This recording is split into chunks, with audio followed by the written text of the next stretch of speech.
రాజన్న సిరిసిల్ల జిల్లా తంగలపల్లి మండలం రామన్నపల్లె గ్రామంలో రుక్మిణి సత్యభామ సమేత వేణుగోపాల స్వామి కళ్యాణ మహోత్సవం ఘనంగా నిర్వహించారు।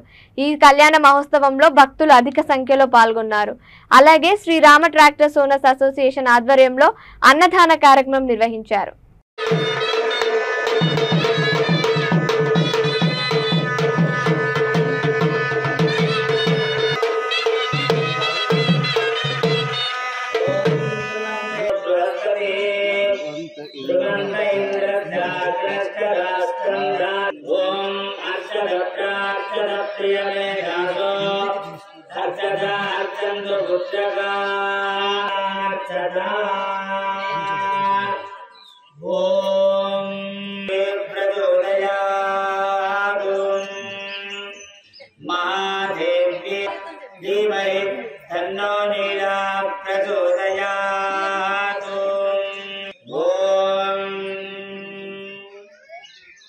भद्रं कर्णेभिः शृणुयाम देवाः भद्रं शुभागं सद्गनोभिः यशेम देवाः।